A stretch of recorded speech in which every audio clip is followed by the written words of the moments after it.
കുമ്മണ്ണൂർ നടക്കാങ്കുന്ന് ദേവീക്ഷേത്രത്തിലെ മീനഭരണി മഹോത്സവ സമാപനത്തോടനുബന്ധിച്ച് ഗരുഡൻ പറവയും ഗരുഡൻ തൂക്കവും നടന്നു. ചെണ്ടമേളത്തിന്റെ അകമ്പടിയോടെ ഗരുഡന്മാർ ക്ഷേത്രത്തിലേക്ക് നീങ്ങുമ്പോൾ ഭക്തജനങ്ങൾ പ്രാർത്ഥനയോടെ ഒപ്പം ചേർന്നു.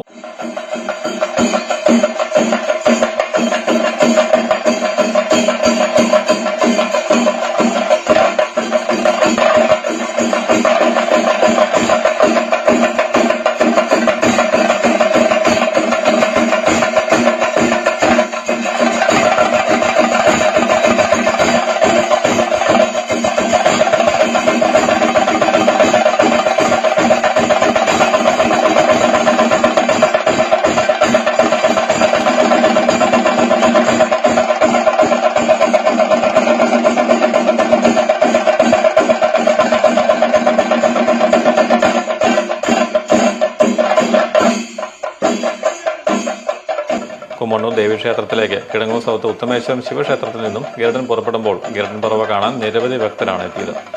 കിടങ്ങൂർ സുബ്രഹ്മണ്യ സ്വാമി ക്ഷേത്ര സന്നിധിയിലെത്തിയ 2 ഗരുഡന്മാർ നടക്കാങ്കുന്ന് ദേവീക്ഷേത്രത്തിലേക്ക് നീങ്ങിയപ്പോൾ നിരവധി ഭക്തർ അകമ്പടിയായി.